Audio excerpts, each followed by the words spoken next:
This is Business, Equity, and Opportunities. Welcome to Business, Equity, and Opportunities, your guide to and through building a new business. I'm Scott Sander. If you're joining us for the first time, here's what we do. Each week we present 7 stories focusing on things you should know to launch or expand your own business. We look at getting started, acquiring capital, accounting and bookkeeping, staying on top of news in the week in business, running your business. We share an industry focus and a success story. You'll hear from business professionals, community leaders, our own experts. They share experiences, victories, and failures so you can build and grow your own company. We're here every Sunday morning on Wish TV, or catch the live stream, wishtv.com.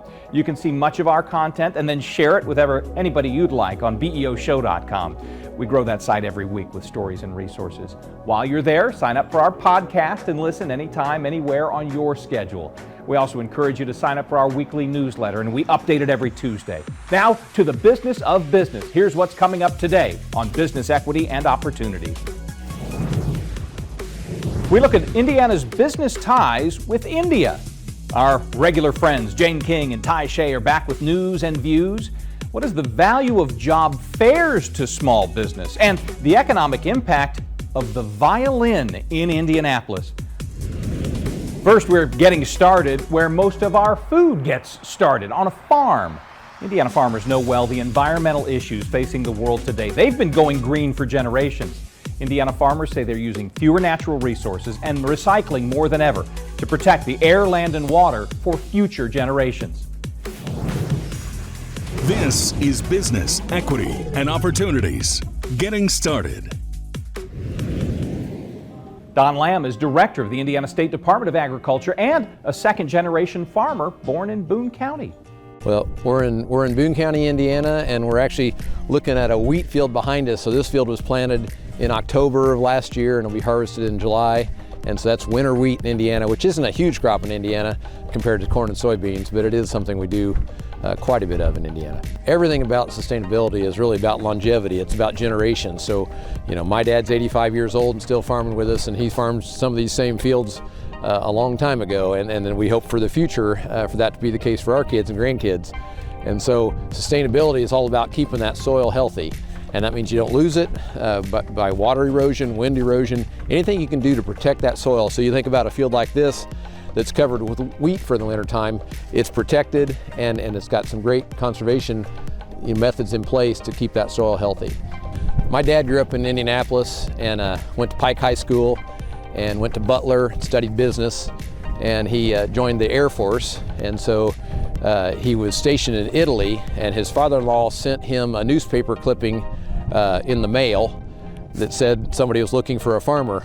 And so he started corresponding through the mail with this gentleman from Whitestown, Indiana, and ended up renting his first farm as he was getting out of the military, actually from Italy. So it's a very unusual way to start farming, and he started farming from scratch. And when you talk about the community, he farmed across the road from another farmer that helped him do everything from, learn how to drive a tractor to how to take care of the hogs. And so it was a great start for him back in the 60s, and it's really just grown from there. My brother and I have had the blessing then of growing up on a farm and being a part of something from the time we were small, and then going to Purdue and studying agriculture there. So a little different path than my dad, and now his kids have followed him, and now we're into that next generation. I'm proud of my dad because he's a first-generation farmer, which even back in the 60s wasn't an easy thing to do. It's gotten a little harder all the time because of the capital it takes to start a farming operation. But my dad was a first-generation farmer. My brother and I then joined the farm in the late 80s after we went to Purdue. And now his boys are involved in the farm, and I've got 4 daughters, and they're somewhat involved in the farm as well. And I've got a granddaughter now, so the generations are going on, and you really, as a family farm, you really want that to be something you can pass on to your kids and your grandkids, and to keep it going. AgriStewards is a nonprofit that started on our farm. Really, God just put that one together. We didn't have a strategy to do that. It's just something that like I said, God put that together with the right people at the right time. We had a man named Brian Smith that came to our farm looking for a part-time job while he figured out what he wanted to do in the mission world.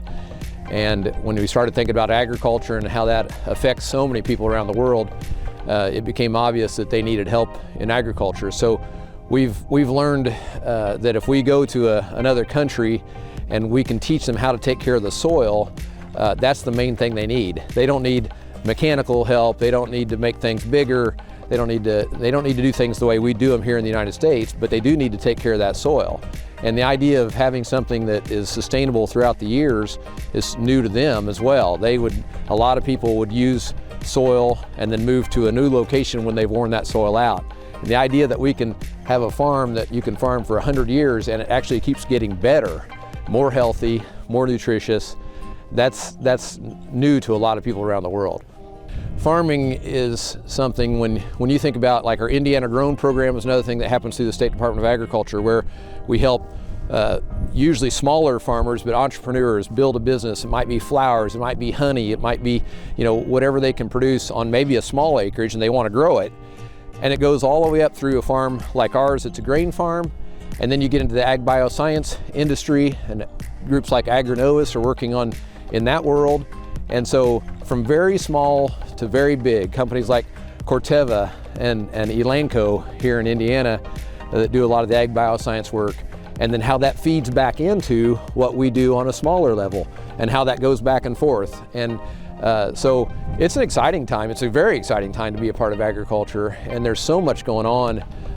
There's a healthy future. My dad always says it's all about people, and that's, whether I'm on the farm and I'm working with the guys that help us on our farm, or whether you're down I've learned there's great people at the State House, there's great people in the Department of Agriculture, there's great people in our commodity groups.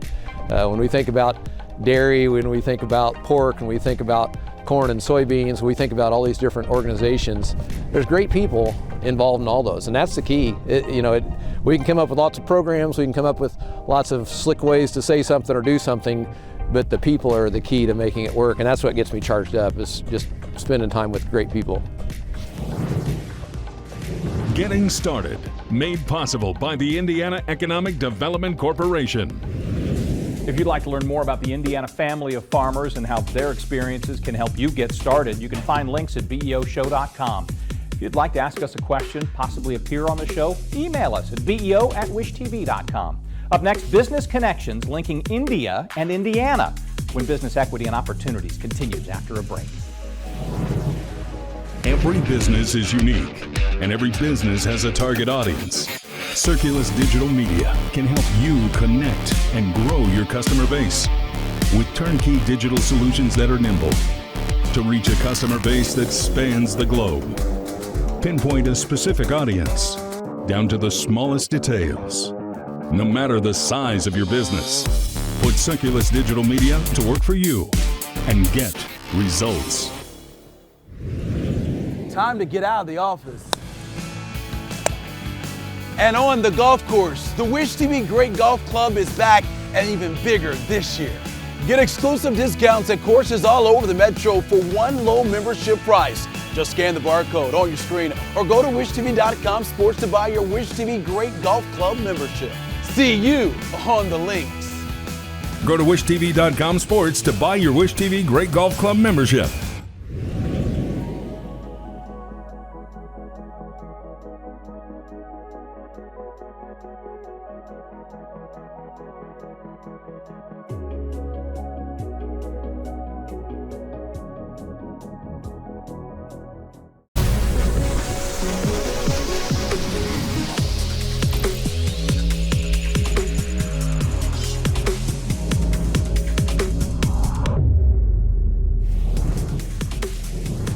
Welcome back to Business Equity and Opportunities. It is time to talk about accessing capital.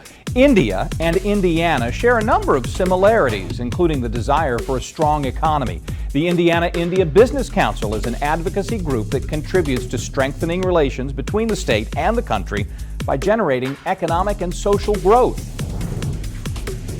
This is Business Equity and Opportunities. Access to capital. Raju Chinthala is the chairman of the Indiana Association of Indianapolis. So Asia is a very large continent which has a lot more than 75 countries. But India always played a vital role in Indiana. So we always say you cannot even spell Indiana without starting with India. But let me tell you about Indian community, how they came here in 1950s or 60s, how the community has grown tremendously today, contributing so much in Indiana. So in 1967, when there were 13 families, mostly of them they came to work at IUPI or Lilly. So there were 13 individual professional scientists, doctors, they came together and they formed this organization called Indy Association of Indianapolis. The mission is to preserve and keep India culture among the families who are residing in Indianapolis or central Indiana. Today, the 13 families where they started, now we are 55-year-old organization. It has grown multiply. We have several temples. There's more than 35,000 population in central Indiana from India. Most of them are working in many professionals like IT, scientists, Lilly, IUPI, Corteva, many of these companies hire these people. But also tremendously the small business community who come here, most of these Asian community, even though they work full-time, they always have a second income to start a second business. If you look at the subways and gas stations and Pizza Huts and the hotels, I'm sure you must have seen hotels owned by a lot of Indian population. So it has grown tremendously, the impact of economy, cultural aspects of it, and preserving their cultural sports, including sports. Cricket is very famous in India, all over the world, and Indiana there are several teams they play cricket. We also have a Hindu temple at the east side. We have a Muslim mosque that Indians goes to, and there is also Indian church that the Indian community goes to church. So there is always, so it's increasing. Very happy to share that how it impacts our growth in Indiana. We always say Indiana is a crossroads of America. So we tell people, whoever comes to US from India, try to visit and see what we can offer here. In 2015, between Indiana and India, trade was around 100 million. Today, it's 1.3 billion. So it has grown tremendous impact between the trade, just exports and imports that we do from Indiana and India. So it is growing quite a bit, not just the people coming to Indiana, but also people who are doing business in Indiana. As I said, small businesses, large companies, large Indian companies coming to Indiana, as well as the second generation who were born and raised from India, Indian families. They're also getting into business and trying to keep them. Most of them, they go to Purdue or IU for undergrad or masters and trying to keep them in Indiana. I think mostly the people think India is just one culture. I always tell people India is not just one country, even though it's one country with 1.4 billion. Now we surpassed China. So the largest population is in India. So India, I always tell people there are 29 states, and that means 29 countries in one country. So that means each state has different language, different culture, different food, the way they celebrate anything, even wearing dresses and things. So that brings diversity in unity. There's a lot of diversity within India. Even if then they come here, they're all celebrating different languages, different cultures. So each state also has a different language association here. They represent, whether it's 10 people, whether it's 500 people, they would like to keep that culture from wherever they are, whether southern India, whether Hyderabad or Andhra Pradesh or Telangana or Uttar Pradesh or Delhi or any of these people, they would like to preserve that within the family. So we do India Gala. It is hosted by India Business Council. Every year, this year is the 5th India Gala. Mayor Brainerd will be honored with the Indiana Ratna, which is the highest honor given to any individual who contributed between Indiana and India relationships to impact that relationships. A lot of cultural programs you will be seeing next month. I think there will be Asian Fest on May 13th. So there will be a lot of cultural dances, programs that will be bring together. So many of the college, high school kids or middle school kids, when they are here, they're also learning these cultural dances, whether it's traditional, whether it's a classical music, playing instruments, different instruments. They all like to exhibit somewhere, whether it's India Day or whether Asian Fest or India Gala.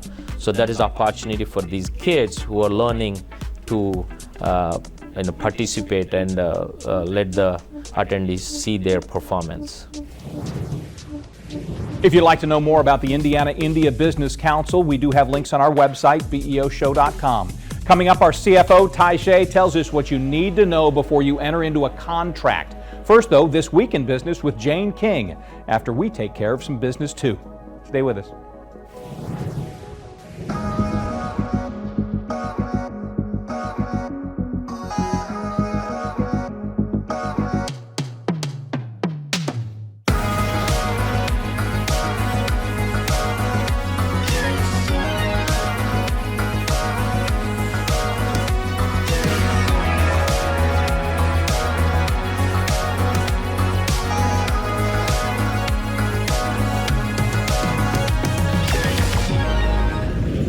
Grow your business with Wish TV's featured business directory. For less than $200 a month, be one of the limited businesses in 30 different categories, benefiting from one of the top visited websites in Indiana and Indiana's only statewide news station. Space is limited. Contact us today.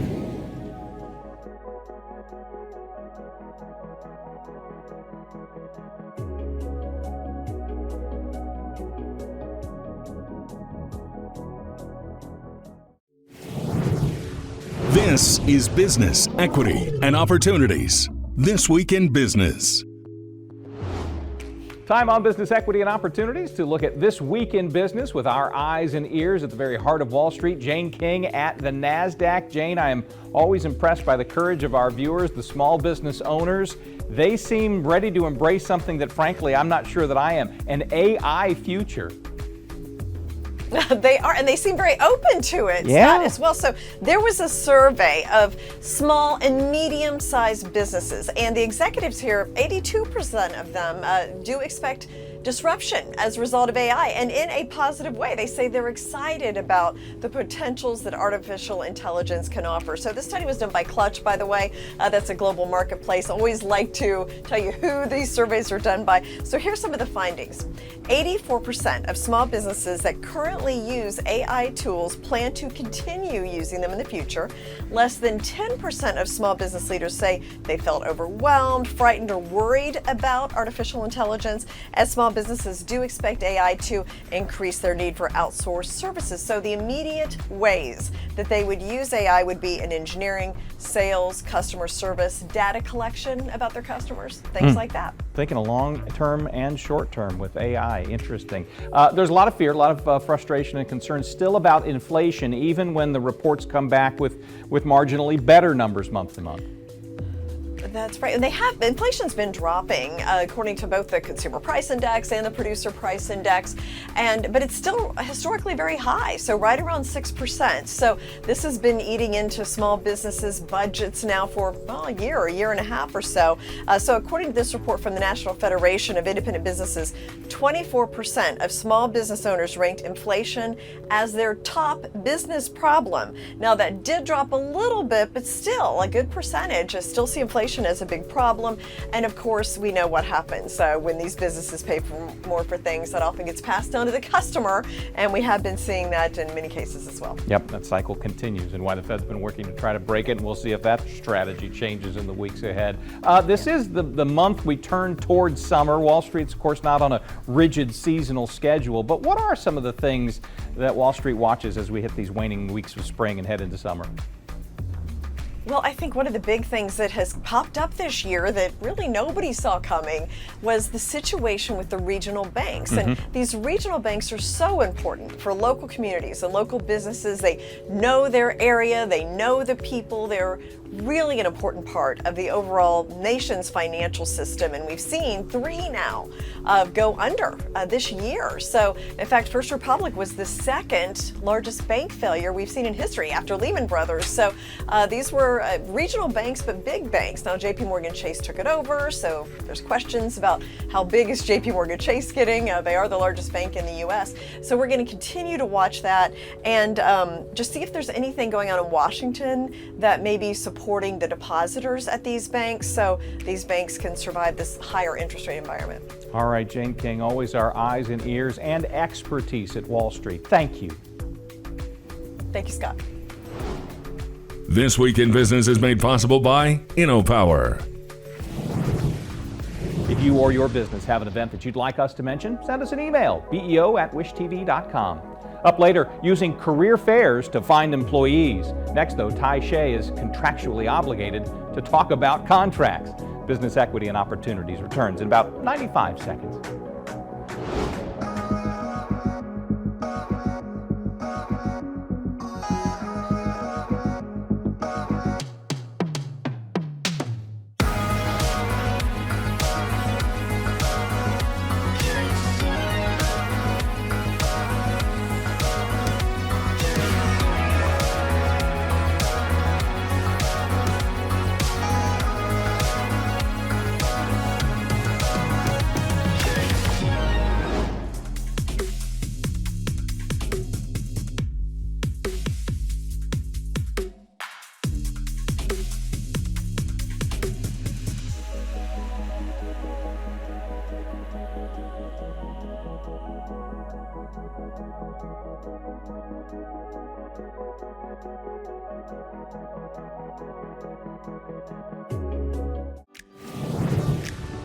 This is Business, Equity, and Opportunities, Accounting and Bookkeeping.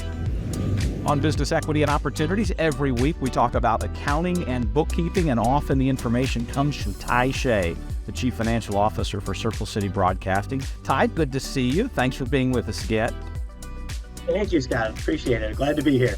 We have talked over the weeks and months about contracts. When you do business, someone does business with you, often you want to set the terms for that. There are other uses for contracts as well. Few of us are natural experts in that, though. Just as sort of like a broad jumping in for this conversation point, when you think of contracts, what do you want our friends and small business owners to think of? Sure. I think maybe today we'll focus on kind of vendor contracts that often come for services that you need or services that you intend to provide. And I think it's important to look at and properly analyze a contract before you commit yourself, because that's what a contract is, really. It's a commitment. And understanding all the nuances of a contract and what it means. For instance, from the very start, I think it's important to understand, okay, who's writing the contract, right? So, because the person who writes the contract invariably writes that contract to favor themselves. They're not looking out for the other party. They write it in a way that benefits them as much as possible, right? And so during that contract negotiation process, and I call it a process, that's your opportunity to kind of push back and, change verbiage, change different additions or nuances to it. I think one thing that is really common that you'll see in vendor contracts is there are often auto renewal clauses, right? So let's say it's a 3-year contract and within the last 6 months of that contract terminating, if neither party notifies the other party, that contract will auto renew for another year or 3 years, right?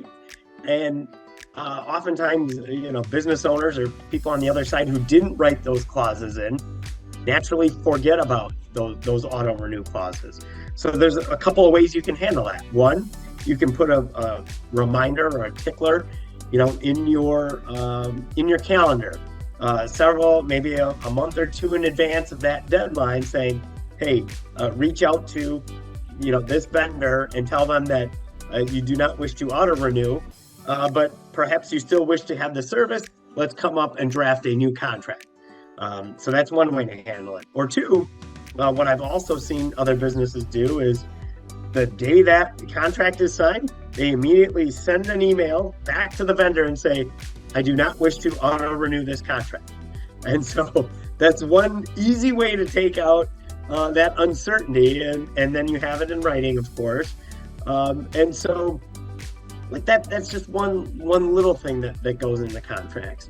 Other aspects, from my vantage point, if it's a material important contract, it helps to have your legal side look at it and make sure you're not committing to something that either one could compromise you in some way, or something illegal, or especially, for our business in the TV business, which is heavily, government regulated, that's a very important aspect, but it can certainly apply to other industries as well. So, well, it's probably also then worth revisiting what we've talked about in past as well, which is when it comes down to it, what's on the paper that you've signed outweighs, well, but that's not what we talked about.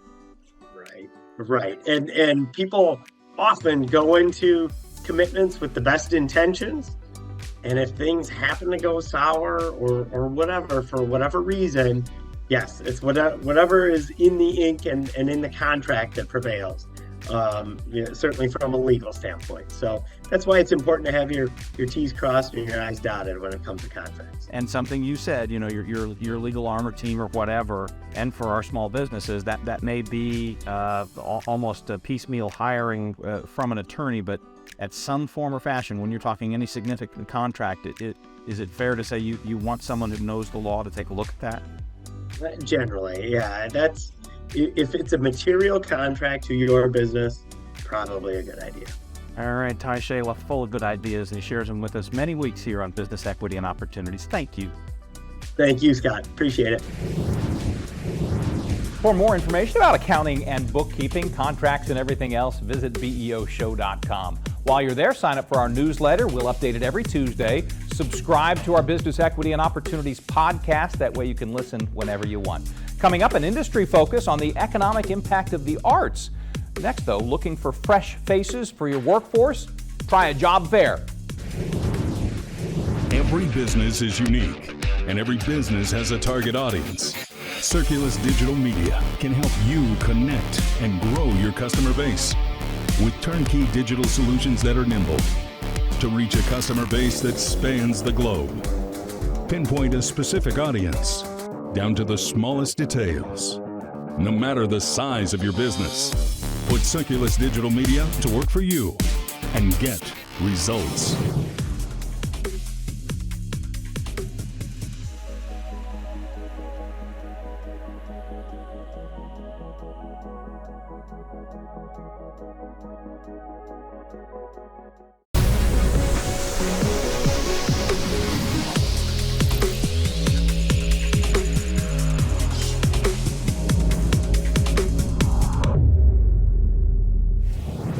It's one of the fun times on Business Equity and Opportunities. We get to talk about actually running your business day to day. Job fairs can be a great resource for small businesses and people who need good jobs. Chance to meet, talk, exchange information, and then move on to another opportunity or another job seeker. More and more businesses are using job fairs to find talent and get their brand out. This is Business Equity and Opportunities, running your business day to day. Scott Euchre is the general manager of WICR-FM, the public radio station of the University of Indianapolis. He speaks to the value of career fairs for small businesses. A career fair is about taking the next generation, the upcoming young professionals, and connecting them with employers that have openings.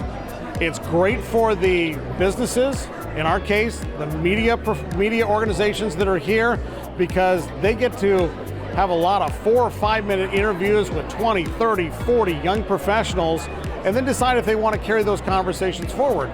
For us as educators, they are so valuable because the students now start to see what the end looks like. It's valuable for our graduating seniors, it's valuable for our juniors who are looking for internships, but it's just as valuable for our freshmen and our sophomores because now they can kind of see what's out there and double down on their education to prepare themselves to be ready when graduation comes. So it's a great time to renew old friendships, it's a great time to network, but it's also, again, it's this idea that in your business sector, you're going to compete with people, but there are also times you're going to have to work with those people. I was just talking with a station that competes with mine here at the University of Indianapolis. We talked about all the things we could be doing together. So it's a great way to network and a great way to talk about future projects. We've already announced a young woman who is graduating in 4 weeks that's going to start out in Evansville as a weekend anchor, weekday reporter. We just announced a student who is going into her senior year, is going to intern with your stations. Probably at least 4 or 5 of the tables we have here today are being staffed by students who went through our program. To see them come back and now recruit, when I remember them coming to this as a student to get recruited, that's a success story. That's what, when they find that first internship, that first job, I know what I'm doing is meaningful. It's in many ways your kind of trial period, so your probationary period, and plus if there's something they don't know, you can teach it to them, and then you know exactly what they know when you hire them. So I think internships are, in some ways for organizations, are kind of the silver bullet, if you will. It's the way that you know you're going to have employees, and they're the employees you want, and before you put all that effort into hiring somebody, you've already had that trial run. I've been in broadcasting now for more than 38 years. You and I have been around a long time.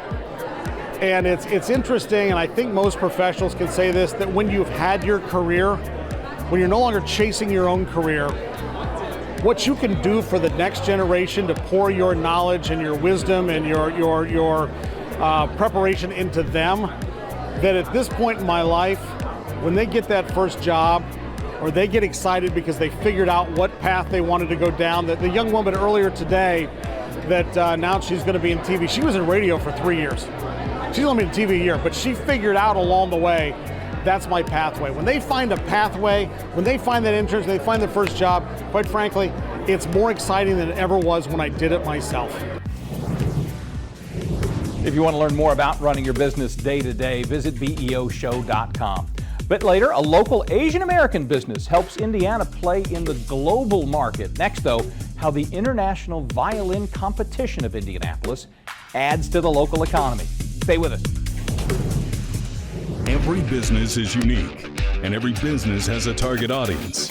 Circulus Digital Media can help you connect and grow your customer base with turnkey digital solutions that are nimble to reach a customer base that spans the globe. Pinpoint a specific audience down to the smallest details. No matter the size of your business, put Circulus Digital Media to work for you and get results.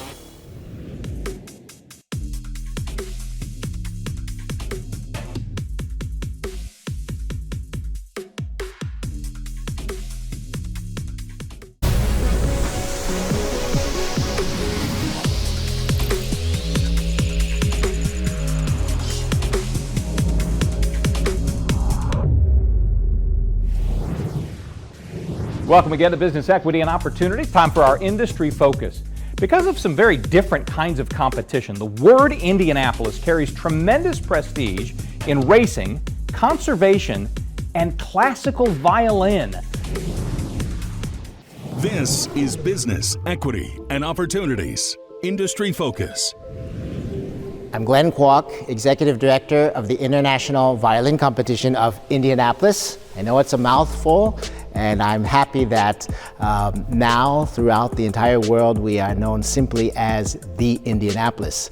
I moved here from Washington, D.C., born and raised in D.C., although I feel like I'm half Hoosier because I actually studied at Indiana University in Bloomington just down the street. But I moved here in 2000 to become Executive Director of this renowned competition. And in September, we celebrated our 11th quadrennial competition. So the very first competition was in 1982, and we've held 11 competitions since then. Indianapolis has been working hard over the last many decades to become a global city, and we are certainly proud to do our portion in the arts and cultural world by bringing the International Cultural Spotlight to Indianapolis once every 4 years. To give you an example, this last competition, we had 38 violinists who joined us from 13 countries on 5 continents. So we are very proud of having violinists come from all over the world. And each competition, we name 6 winners. We call them laureates. And so after 11 competitions, we have 66 violinists representing 22 nations. Indianapolis has now become known as one of the most important competitions specifically for launching careers. A lot of competitions these days give big prizes, and we certainly give big prizes as well. But for us, we really believe in a very holistic approach to the winners' careers, because we realize that money alone cannot launch a career. So what we do is we provide mentorship for 4 years. We provide concerts throughout the world. Concerts take the form of performances, solo performances with orchestras, small orchestras, medium orchestras, large orchestras. We're so happy that our recent gold medalist, Serena Huang, just in fact played with the Evansville Philharmonic. So it's a source of great pride for us to have our gold medalists play with our orchestras throughout the state, and then literally go throughout the world performing those same pieces. It's extremely meaningful for me personally. I grew up as a violinist. As I mentioned, I went to Indiana University, and I also had the great privilege to know and have as a mentor Joseph Gingold, who was the artistic founder of this competition. Many people wonder why, of all the places in the United States, is this competition in Indianapolis? And quite simply, Joseph Gingold, who came to fame by being the concertmaster of the Cleveland Orchestra under George Zell, later taught for many decades at the Jacobs School of Music down in Bloomington, and he was one of the most sought-after teachers. He also served on the juries of all the biggest competitions throughout the world, which already had been in existence for 3 to 4 decades, if you can imagine. So we're talking about the Sibelius competition in Helsinki, the Queen Elizabeth competition in Brussels, Belgium, the Paganini competition in Genoa, and the Tchaikovsky competition in Moscow. So he had the knowledge, he had the protocol, he understood everything about competitions. So when we approached him and asked him if he would help us create a competition of that caliber in the United States, he was absolutely thrilled. And to be able to do it in his own home state of Indiana was even more meaningful. So that's why it's here and has occurred every year since 1982. We often say music is a universal language. Musicians get together all over the world and perform together. And very often, they don't all speak the same language. They do not all speak English or German or Chinese. But the fact that they can literally sit on the same stage and play in perfect harmony and communicate through the music is extraordinary. So it's that language of music that we can understand each other. And it is a huge responsibility, but it's also a very beautiful one. It's one that we can travel very easily and understand each other's cultures. And so it's something that is universally loved. Yeah. Oh, it is an enormous personal joy for me to work. I always say on the right hand, I'm working with the most famous concert violinists in the world on the jury. And then on the left hand, I'm working with the new young talent whose careers we are just about to launch. And that is thrilling. The music world is highly, highly competitive. And yet there are people all over the world who are striving to become the next soloist and to be traveling around the world. And for us in Indianapolis, now we have 66 laureates who are living and concertizing throughout the world and carrying the name of the Indianapolis in their bios wherever they may be living. And so it's a source of great pride for us. For more information about the competition, look for links at beoshow.com. Coming up, we wrap things up with today's success story. So stay with us.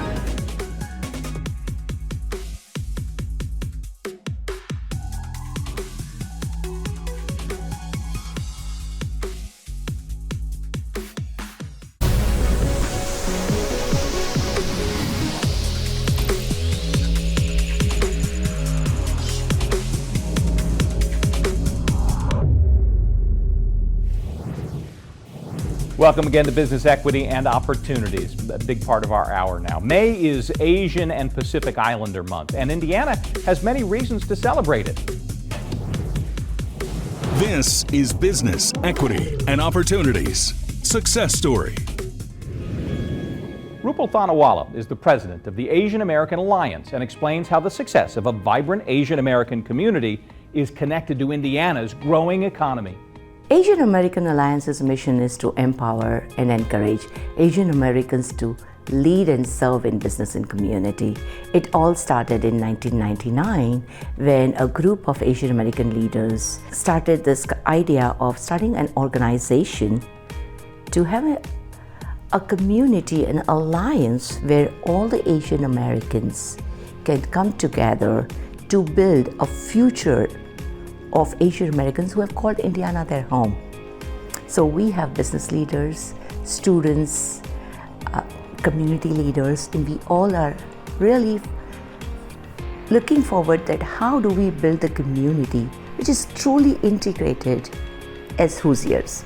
So Asian American Alliance is an umbrella organization of over 150 other organizations and 300 plus ethnic restaurants that we feel are part of, this big alliance. If I can just break it down, so we have multiple student organizations, whether it's IU, Purdue, Bloomington, Ball State, they all have their own Asian American student organizations. So we have a huge contingent of students. We believe that over 25,000 foreign students come to Indiana for studies, and maximum of them most of them are Asians. Then the second category is BRG groups or ERG groups, which is employee resource group or business resource groups. They are inside the corporations. We have, just to give an example, Eli Lilly and Company has probably 5 to 6 Asian American focused organizations within them, what they call it ERGs. Then we have business groups, which is Indiana Business Council, Japan America Society, America China Society. Their focus is to build bilateral relationship between the two regions, Indiana and the regions with them they do the business. We have probably more than 100 smaller cultural and religious groups who represent again, the regional culture and arts. Last but not the least, we have many of these businesses, which is people connect with food. So we have 300 plus restaurants. So this really makes the alliance. You do not want your whole garden to have just yellow flowers or pink flowers or red flowers. When your garden has those multiple colorful flowers, it looks so beautiful. So we are part of the fabric of Indiana. We all have brought our unique talents, culture. We have brought with us our arts, musical skills, and much more. And one of the things that Asian American Alliance is very intentional about welcoming new Asian Americans. Very recently, we welcomed over 7,200 Afghan refugees in Indiana. But then over the period of time, over a century, Asian Americans have come here as students, business leaders, or just to unite with their families. What it has done is, they have contributed to this community tremendously. We have some of the best academic leaders in Indiana, and just to say, Purdue's new president is a Chinese professor, and our provost at IU is also an Indian man. So we have different individuals who have contributed in this community tremendously. And I think that is the benefit that we have in this community. We are Americans. We are not outsiders. We are Asians who are proud of our culture, but we have been living here, we have been contributing to this community, and we are part of this community. It's very important for everyone to know this one, because this country is made up of immigrants. Some have come centuries back, some of them have just come very recently, but we are all here as one. That's Business Equity and Opportunities for this week. Our thanks, as always, to anybody who shared an experience with us. If you need more information about anything you saw today, find links on our website. It's beoshow.com. You can also find past segments of the show from each of our 7 weekly topics. Listen and subscribe to our Business Equity and Opportunities podcast. It's part of the All Indiana Podcast Network. Sign up for our newsletter and we'll update it Tuesday and every Tuesday. If you have questions or your own success story, please email us at beo@wishtv.com. We are here every Sunday morning on Wish TV or streaming on wishtv.com. We will be back next week with more business equity and opportunities. Until then, I'm Scott Sander. Have a great Sunday. Every business is unique, and every business has a target audience. Circulus Digital Media can help you connect and grow your customer base with turnkey digital solutions that are nimble to reach a customer base that spans the globe. Pinpoint a specific audience down to the smallest details.